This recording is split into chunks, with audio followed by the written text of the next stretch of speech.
ऊपर वाला से इसके थ्रू तय तो हो गई। आज जितने भी लोग यहाँ मौजूद हैं वो अपनी जिंदगी को बदलना चाहते हैं। कितने लोग ये भरोसा करते हैं कि जो होता है ऊपर वाले की मर्जी से होता है? कितने लोग भरोसा करते हैं? यानी इस बात पे आप मोहर लगाते हो कि जो होता है ऊपर वाले के मर्जी से होता है। यानी यहाँ आप आए हो किसकी मर्जी से? ऊपर वाला चाहा है कि आप यहाँ आओ। ये अपॉर्चुनिटी ऊपर वाला आपको देना चाहता है। तो अगर मैं थोड़ा सा परिचय देना चाहूँगी जिससे आप मुझे रिलेट कर सको।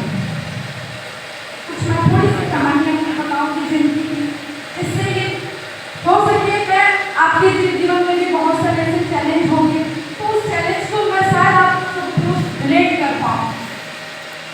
और गुरुदेव मेरे कहते हैं, एक बार हमारे गुरुदेव संजय सर, सुनील सर के लिए एक बार जोरदार था। और शिक्षक के जनक हमारे आदरणीय टीसी सर के लिए एक जोरदार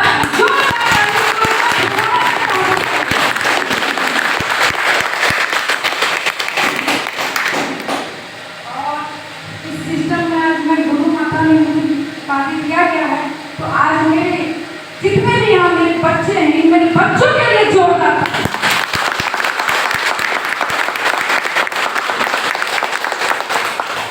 नाम ज्योति देवी, सपनों के साथ धनबाद से बिलोंग करती हूँ और एक साधारण परिवार से मैं पली बड़ी हूँ, जहाँ ये बचपन से बताया जाता है कि आप बड़े सपने नहीं देख सकते।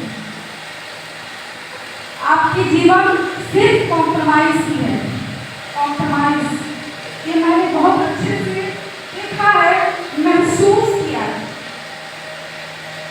जैसे तैसे मैंने अपनी पढ़ाई को पूरी की क्योंकि पापा बहुत अच्छे उस लायक काम पे नहीं थे क्योंकि वो प्राइवेट जॉब करते थे। तो जीवन बस चल रही थी, पढ़ाई पूरी की। उस दौरान सर का आगमन हुआ जीवन में और सर के माध्यम से रिश्ता आया। रिश्ता आता है आगे से कि हमें शादी का ऑफर आया। लगभग 17 साल में मेरी शादी हो गई। क्यों हुई? क्योंकि घर की आर्थिक स्थिति उतनी अच्छी नहीं थी और मेरी मम्मी ने ये सोचा कि अगर मैं 5-10 साल रुक भी जाऊँ तो ऐसा मेरे पास कोई सोर्स ऑफ इनकम नहीं है कि मैं कोई नौकरी वाले लड़के के साथ शादी कर सकूँ या बहुत अच्छे घराना में दे सकूँ। शादी हुई, जैसे कि सभी लड़कियों के सपने होते हैं, महिलाओं के थोड़े ज़्यादा होते हैं, राइट? जरूरतें ज़्यादा होती हैं, सपने ज़्यादा होते हैं। मेरे भी आंखों में सपने थे, मुझे भी घूमने फिरने का बहुत शौक था। फिल्में देखा करती थी तो शौक थोड़े से फिल्मों जैसे थे, लेकिन तो शादी हो गई। जब यहाँ आई तो फिल्मों से कोई वास्ता नहीं था।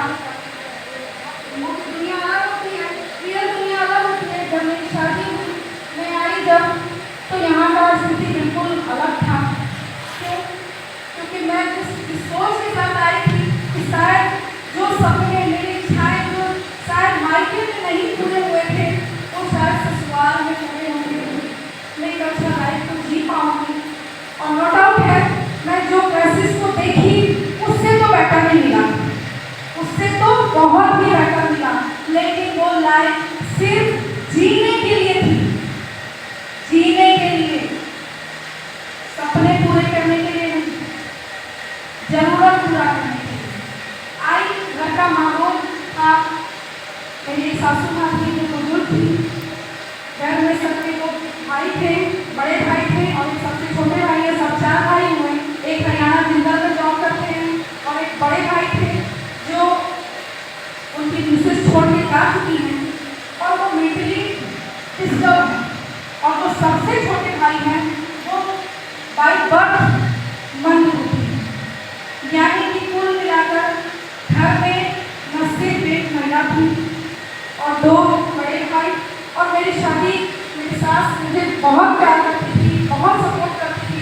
उनका 3 साल मुझे जबरदस्त प्यार मिला और मैंने उनका भरोसा जीता, उनके दिल को जीता। वो एक विश्वास लेके गई कि अगर मेरे घर को श्वास लेकर के इस दुनिया से 3 साल के बाद चली गई।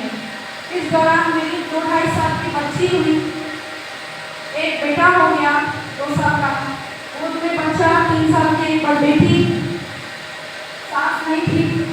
अब इसको फील करो कि घर में कोई महिला नहीं। हर महिला को एक महिला की जरूरत होती है ना, और कोई महिला नहीं। घर में जेठ है, देवर है, यानी हर सब ने, जब मैं आई शादी करके, इसके पहले सब शादी के पहले मेडिकल में काम करते थे और उसके बाद फिर सेल्स में आए। उस दिन सेल्स हुआ, लगभग 4-5 साल सेल्स में काम किया सबने। उसके बाद कुछ ऐसी परिस्थितियाँ हुई कि उस काम को भी छोड़ना पड़ा और हमारे जीवन में आश्रम की एंट्री हो चुकी थी। शायद हमने उसको सीरियसली लिया नहीं था। मेरी शादी के दौरान ही आश्रम आ चुका था। जैसे ही मैं शादी करके आई, आश्रम हमारे जीवन में एंट्री कर चुका था, लेकिन हमें नहीं मालूम था कि भगवान कैसी कृपा हो चुकी है। लेकिन हम लोगों ने सेल्स में सर काम कर रहे थे, सेल्स में काम करते हुए आश्रम कुछ ऐसी परिस्थितियाँ हुई तो सेल्स को छोड़ना पड़ा और आश्रम में कुछ डिसीजन लेना पड़ा। क्यों? क्योंकि हमारे साथ बहुत सारी जिम्मेदारियाँ थी। सर ने डिसीजन लिया कि बच्चे छोटे हैं, बड़े भाई हैं और करने वाला सिर्फ मैं हूँ, तो कुछ ना कुछ तो करना है। आश्रम में हम लोगों ने पिकअप सेंटर खोला। 1 महीना सर डिस्टर्ब रहे उस दुकान को खोलने में, क्योंकि कोई भी चीज़ हमें आसानी से नहीं मिली। क्योंकि सबसे पहले हमारे सामने था कि हमारा घर कैसे चलेगा। सपने तो दूर की बात है, घर कैसे चलेगा। तो सर ने डिसीजन लिया किसी के माध्यम से कि दुकान खोलना है, क्योंकि भाई पहले सबसे पहला हमारा घर कैसे चले हमको वो सोचना है। दुकान खुला, सब 1 महीना डिस्टर्ब रहे। सब ने तो डिसीजन ले लिया और परिस्थितियाँ ऐसी बनी कि हम लोगों ने भंडार में दुकान का सोचा, लेकिन वहाँ मिल नहीं रहा था। दुकान खोलने की ऐसी स्थिति बनी कि वहाँ नहीं पॉसिबल था। तो परिस्थितियाँ ऐसी बनी कि अगर आपको करना है तो आपको जमशेदपुर जाना होगा। सर ने बिना सोचे समझे डन कर दिया, यस मैं जाऊँगा। क्यों? क्योंकि उनके सामने सारा परिवार का जिम्मेदारी था। सर ने तो कर दिया, अब बची मैं अकेले।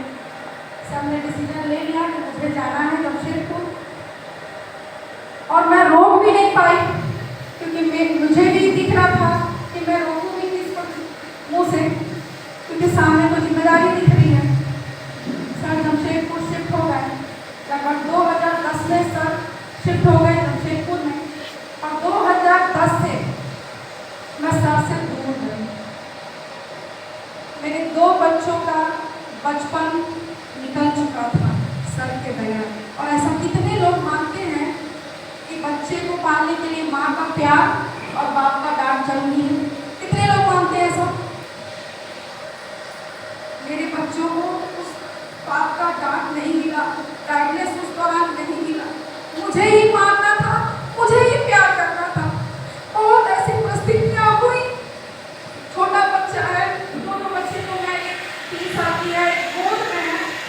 ऐसी परिस्थितियाँ हुई जो मेरे बड़े भाई साहब के सर के जेठ थी, वो डिस्टर्ब है, उनको मैं कुछ बोल नहीं सकती।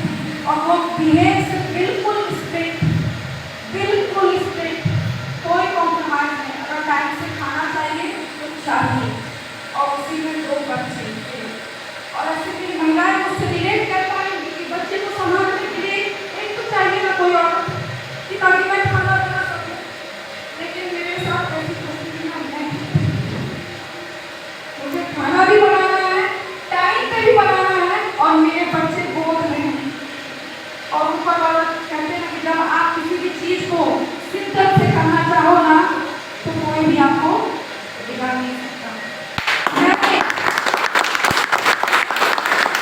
मैंने अपने बच्चे को ताक पे रखे। मुझे मेरा को दिखा कि जो मेरे घर में जो बड़े भाई साहब हैं, मुझे उनको पहले रखना मेरा जिम्मेदारी है। क्योंकि मेरी सास जब गई तो उन दोनों बच्चों के प्रति ज़्यादा सेंसिटिव थी कि मेरे जाने के बाद मेरे बच्चों का होगा क्या।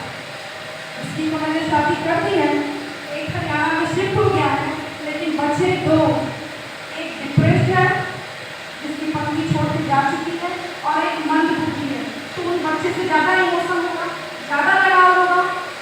उस दौरान मैं अब सर ने प्रॉमिस किया मरते वक्त कि माँ मैं तुझे प्रॉमिस करता हूँ कि मैं अपने बच्चों से पहले मैं उनके मुंह में खाना डालूंगा। मेरे बच्चे बाहर में खाएंगे, लेकिन मैं अपने तुम्हारे बच्चों को सबसे पहले मैं आहार दूंगी। तो मैं सच के साथ मैं भी वहाँ शामिल थी, तो मैं भी प्रॉमिस की कि माँ मैं भी आपको प्रॉमिस करती हूँ कि मैं आपके बच्चे को देखूंगी। और कंडीशन ऐसा रहा कि वो डिप्रेशन में थे, और डिप्रेस आदमी के साथ कौन रहना चाहता है? कितने लोग रहना चाहेंगे? और इस कलर डिप्रेशन मैं आगे भी बताऊंगी। सिचुएशन ऐसा भी हुआ कि मैं सबके लाने के लिए अपने बेटी को भेजी, मेरी बच्ची को वो छोड़ के चला।